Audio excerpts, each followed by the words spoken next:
హైదరాబాద్ లో ఆక్రమణలకు గురైన చెరువులు కుంటల్ని పరిరక్షించడానికి హైడ్రాని ఏర్పాటు చేశామంటున్నారు డిప్యూటీ సీఎం బట్టి విక్రమార్క. అయితే హైడ్రా పేరుతో ప్రజల్ని ఇబ్బంది పెడుతున్నారని విమర్శించారు బీజేపీ ఎమ్మెల్యే వెంకటరమణారెడ్డి.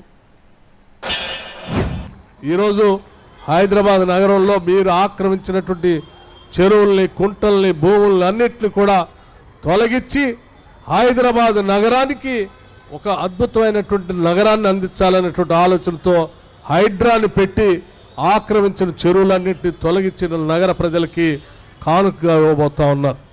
ఇదంతా ఈ రాష్ట్ర ముఖ్యమంత్రి, ఈ కాంగ్రెస్ ప్రభుత్వం, ఇందిరమ్మ రాజ్యం ఆలోచన చేసేటువంటి విధానం.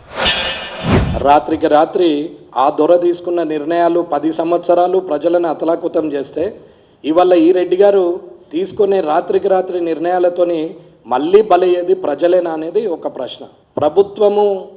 గత ప్రభుత్వం తప్పు చేసింది అని చెప్పడానికి ప్రజలను బలిపెట్టే కన్నా, పార్టీల పరంగా దూషణలు చేసే కన్నా తప్పిదాన్ని అరికట్టేందుకు పర్మనెంట్ సొల్యూషన్స్ చేయాల్సింది పోయి ఇవాళ వితౌట్ నోటీసులు రాత్రికి రాత్రి తీసుకెళ్ళకుండా గులగొడుతూ పోతున్నారు.